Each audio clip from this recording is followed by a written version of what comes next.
Olá a todas e todos. Eu sou Tiago Roseiro, fonoaudiólogo e conselheiro do CREFONO 1. Hoje nós vamos receber o fonoaudiólogo Vitor Veríssimo, falando um pouquinho com a gente sobre fonoaudiologia, ética e orientação profissional. Vitor é presidente da Comissão de Orientação e Fiscalização do CREFONO 1 e faz parte também da Comissão de Audiologia. É fonoaudiólogo do Corpo de Saúde da Marinha, chefe do Serviço de Fonoaudiologia da Policlínica Naval de Campo Grande, especialista em motricidade orofacial e em audiologia pelo Conselho Federal de Fonoaudiologia, mestre em distúrbios da comunicação humana pela Unifesp e professor da pós-graduação em audiologia da CEDAP. Olá, Vitor, boa noite, seja muito bem-vindo. Olá, Tiago, boa noite a todos, obrigado pelo convite. Queria agradecer também à conselheira Alessandra Matoso, vice-presidente do nosso CREFONO, que me convidou a participar desta palestra, desta aula, desta fala. E o intuito inicial da Alessandra seria falar diretamente para os profissionais que estão iniciando a sua profissão, que estão começando na sua área de atuação como fonoaudiólogos. A que eles devem atentar? Sim. Então, vou colocar aqui a minha apresentação para começarmos a nossa discussão. Então, esta apresentação foi pensada inicialmente com este objetivo e, para tanto, eu gostaria de iniciar com uma pergunta, com uma reflexão inicial que seria: como que nasce um fonoaudiólogo ou uma fonoaudióloga? Assim como uma flor tem a capacidade, ou uma planta tem a capacidade de nascer no meio de um terreno arenoso ou de um asfalto, um profissional pode nascer das situações mais adversas possíveis. Entretanto, o profissional fonoaudiólogo, ele nasce através de duas capacidades: a capacidade profissional e a capacidade legal. Para concluir o item de capacidade profissional, ele precisa possuir um diploma de bacharel em fonoaudiologia, expedido por uma instituição de ensino superior, concurso autorizado e reconhecido pelo MEC. Já a sua capacidade legal, ela só ocorre quando este profissional ou quando este estudante, de fato, está agora inserido, registrado perante o órgão competente, no nosso caso, o CREFONO 1. Seja este registro como pessoa física e ou como pessoa jurídica. É importante deixar registrado que os dois pré-requisitos são obrigatórios para que nasça um fonoaudiólogo. Não existe fonoaudiólogo apenas com a capacidade legal que não tenha a capacidade profissional e vice-versa. As duas têm que andar juntas. E, para tanto, vou trazer um pouco aqui como que funciona o registro. O registro, ele funciona diferente para a pessoa física e para a pessoa jurídica. Como pessoa física, nós podemos pensar no registro principal, que seria aquele primeiro registro que o profissional efetua na sua vida ou naquele lugar que ele reside. Ou seja, naquela região onde o conselho regional dele atua. Entretanto, se por algum motivo este profissional decide atuar em outra localidade, onde o registro principal dele, inicial, não atua, ele precisa efetuar um registro secundário. Mas, se este profissional opta por mudar de localidade, de ir para uma outra localidade e residir nesta outra localidade, não residindo mais na localidade onde ele deu entrada no seu registro principal, ele precisa, neste caso, realizar uma transferência de registro. É importante salientar também que é obrigação de todos nós profissionais de mantermos os nossos dados atualizados perante o nosso conselho.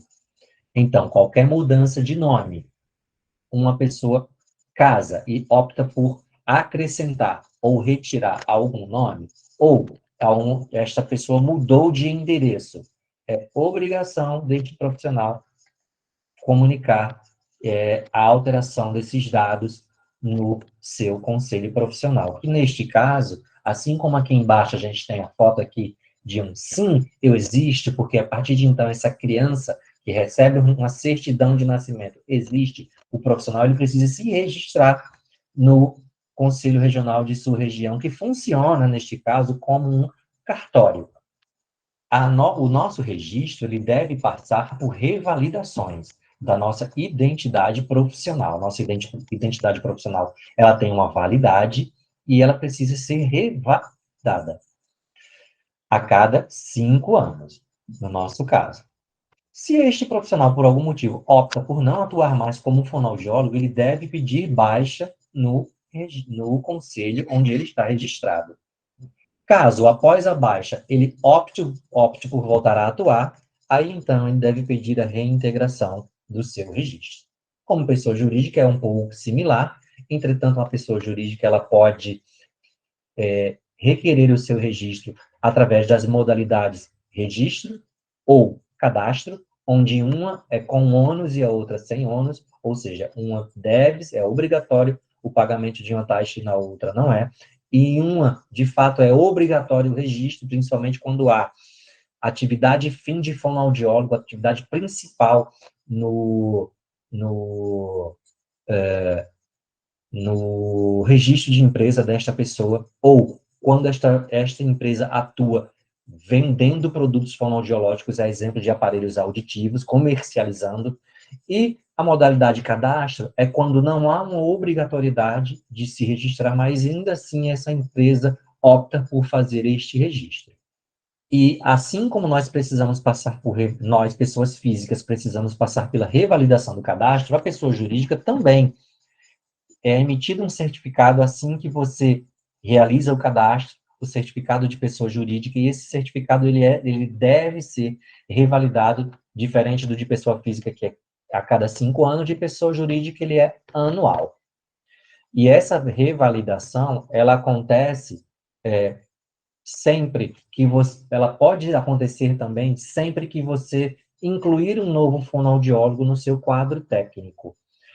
É importante salientar que nesse registro de pessoa jurídica deve existir um profissional fonoaudiólogo responsável técnico, que é aquele que vai responder legalmente por todos os outros fonoaudiólogos que compõem o quadro técnico daquela pessoa jurídica inscrita no conselho.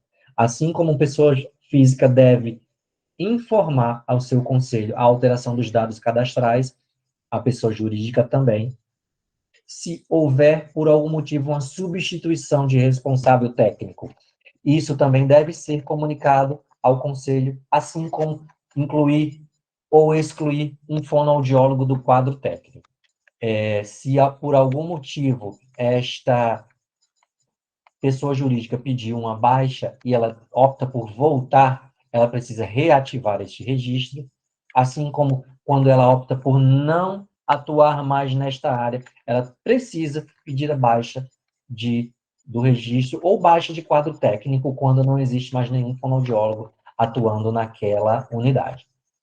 E a gente pode pensar que não existe nenhuma repercussão nesses quesitos de capacidade profissional e de capacidade legal. Aqui a gente vê um caso de uma clínica no interior de São Paulo, em 2017, 2018, se eu não me engano, que sofreu uma penalidade na esfera judicial, porque existia uma contratação de uma falsa fonoaudióloga. Ou seja, esta pessoa não tinha nem a capacidade profissional, muito menos a capacidade legal para atuar como fonoaudióloga. E culminou em uma prestação de serviço por responsabilidade objetiva da pessoa que estava atuando como falsa fonoaudióloga, como também a clínica teve que pagar dano moral a esta família.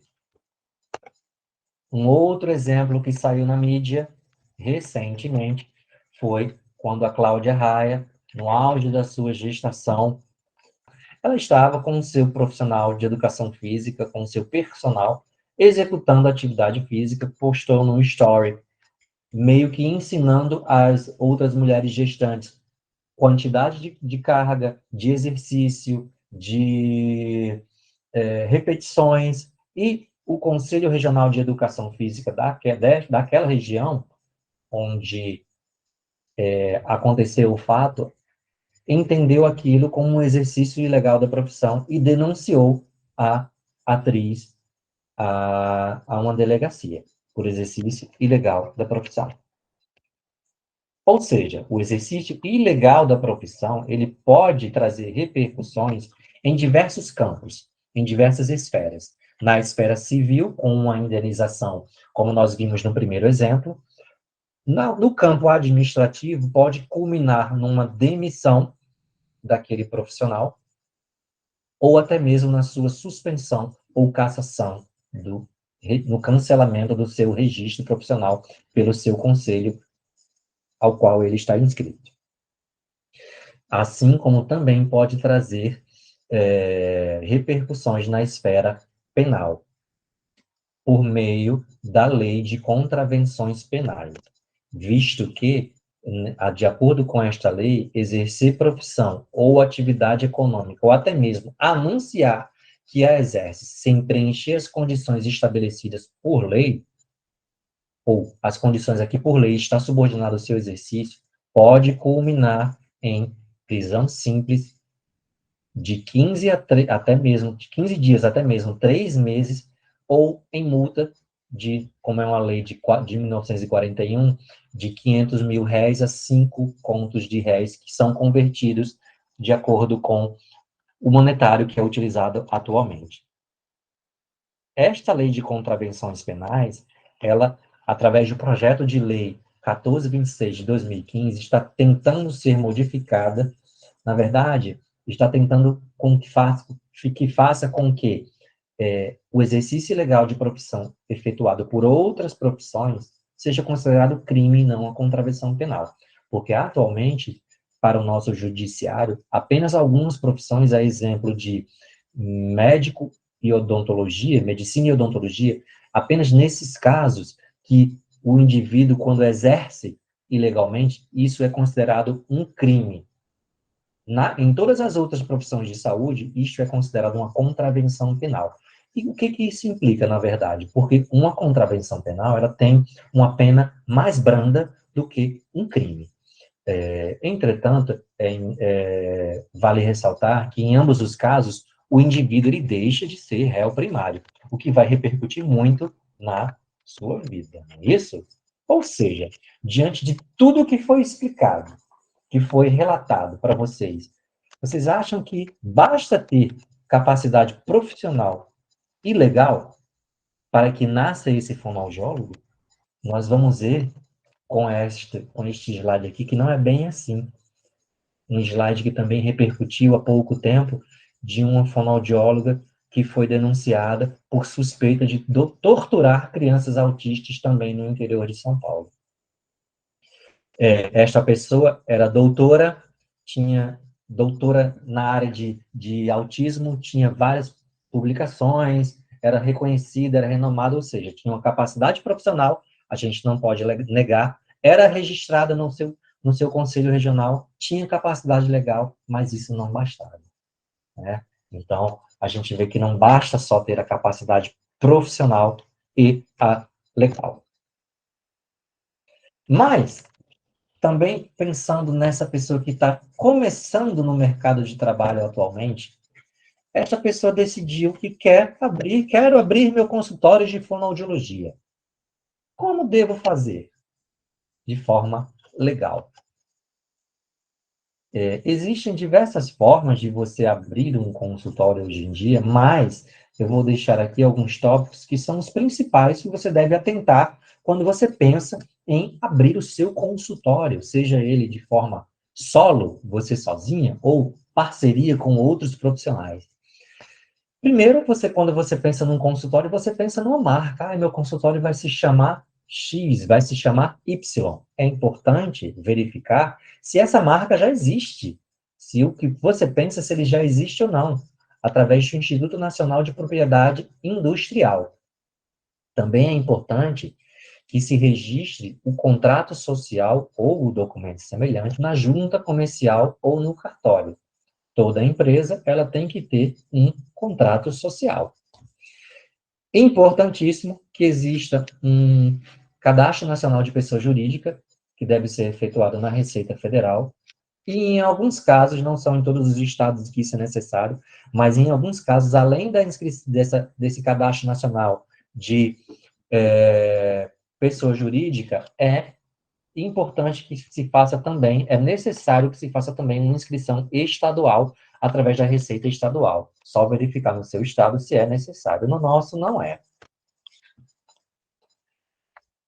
É importante também que este profissional obtenha o alvará de funcionamento na prefeitura, que vai, dentre outras coisas, dentre milhões de documentos que são solicitados, eles vão pedir que a vigilância sanitária vá na sua unidade para fazer uma inspeção da sua unidade. Caso você possua funcionário no quadro de sua empresa, é importante matricular a sua empresa no Instituto Nacional de Seguro Social. E, como já vimos no início, é importante também manter-se registrado e regular no CREFONO 1. E, muito importante, que a gente não domina tudo, nós temos profissionais de outras áreas justamente para isso, para nos auxiliar. Procura o auxílio de um profissional de contabilidade, ele vai te ajudar bastante, né, em todos esses itens que foram relatados aqui. Se você tiver alguma outra dúvida sobre a sua profissão de fonoaudiólogo, você pode entrar em contato com o nosso conselho, que nós vamos te responder, te ajudar, te auxiliar, através do e-mail contato@crefono1.gov.br. Também tem meu e-mail aqui, como presidente da COF, da Comissão de Orientação e Fiscalização, como o conselheiro Tiago falou no início. Nossa comissão, as pessoas às vezes pensam, chegou o fiscal. O fiscal está aqui só para descer o sarrafo na minha unidade. Nós temos como segunda letra da nossa sigla a letra O, que é de orientação. Nós pensamos primeiro em orientar o nosso profissional e não em puni-lo, né? É óbvio que em alguns casos isso vai ser necessário, mas nós pensamos primordialmente em fazer uma orientação ou uma fiscalização educativa, certo? Então, aqui também está meu e-mail institucional. Obrigado a todos. Muito obrigado, Vitor. Muito obrigado, conselheiro Vitor, presidente da COF, da nossa Comissão de Orientação e Fiscalização, pela excelente apresentação. E, Vitor, para a gente poder fechar esse encontro, eu queria fazer uma pergunta. Quais são as infrações mais comuns que chegam à nossa Comissão de Orientação e Fiscalização aqui no Conselho? Aonde os fonoaudiólogos têm falhado mais em relação ao nosso código de ética? Nós estamos numa era digital, e por estarmos numa era digital, é comum que se aconteçam muitos fatos também relacionados ou que são publicizados através das plataformas digitais. Então, está aparecendo com muita frequência esse tipo de atuação de forma errônea nessas áreas, a exemplo do Instagram, do Facebook, de uma propaganda que foi efetuada em desacordo com as normas vigentes. E pessoa jurídica, é muito comum a gente encontrar equipamentos de medição de audição ou equipamentos de ambiente de teste, como exemplo da cabine acústica, onde a calibração está vencida, a empresa que não efetuou o registro de pessoa jurídica, ou que não fez a alteração dos dados cadastrais, fonoaudiólogo que está atuando sem ter a sua carteira revalidada. dentre A gente outras. chega, às vezes, num ponto complicado dessas situações, que é quando essas situações se tornam um processo ético contra esse fonoaudiólogo. Como é que isso acontece?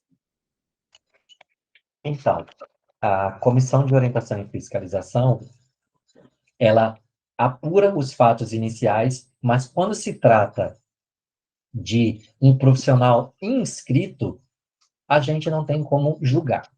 Uhum, Nós encaminhamos esse julgamento, essa apuração inicial daqueles fatos considerados errados, digamos assim, para uma outra comissão, que se chama Comissão de Ética, para que ela faça os julgamentos. uhum. E eu vejo que uma das coisas mais comuns, até nas conversas com as fiscais, né, com os nossos agentes fiscais, é a reincidência de algumas situações. Por exemplo, a ausência da carteira de identificação do fonoaudiólogo no momento da atuação. Parece também uma queixa muito recorrente, uma situação muito recorrente. E a recorrência dessas situações também acabam se encaminhando para a ética. E às vezes se torna um processo ético porque o profissional deixou de portar carteira, né? Tem várias situações que a gente vai vendo que seriam de simples resolução, no sentido do profissional conhecer seu código de ética, tentar acompanhar esse código de ética da forma mais proativa, né? E que a gente vai vendo que isso vai ficando, vai caindo no esquecimento, vai se perdendo nessa legitimidade da atuação do profissional, como se foi falando nesses vários casos, né? Da questão da legalidade da profissão e o quanto o nosso código de ética é o grande norteador também disso, né? E a gente está nessa nova edição do código. De forma geral, as pessoas não gostam muito de ler leis, né? Sim. E não seria diferente com o nosso fonoaudiólogo, né? De forma geral, uma parte significativa tem desconhecimento do seu código de ética, né? E é importante que você tenha pleno conhecimento do código de ética que rege a sua profissão. Como que você é um profissional daquela área e você não conhece o seu código de ética ou não o conhece em plenitude, né? Uhum. Então, eu acho que seria interessante tentar mudar um pouco essa visão para que as pessoas comecem a olhar mais, a tentar conhecer um pouco mais. Vou ler o código de ética, cada dia vou escolher uma, duas páginas e vou ficar com aquilo, ou cada semana, e no decorrer do ano você vai lendo e vai ficando com aquela informação na cabeça, tá com dúvida, manda pra gente, né? Mas é importante que você leia assim. O nosso livrinho de cabeceira, trabalhando no conselho. É isso, Vitor. Muito obrigado pela sua participação. Espero que a gente tenha mais lives informativas, né, encontros, entrevistas informativas como essa. E qualquer dúvida, como o Vitor colocou, entre em contato conosco do Conselho, nos acompanhe nas redes sociais, @crefono1, no Instagram, pelo Facebook e pelo YouTube, onde esse vídeo vai ser disponibilizado. Até mais, queridos. Tchau, tchau.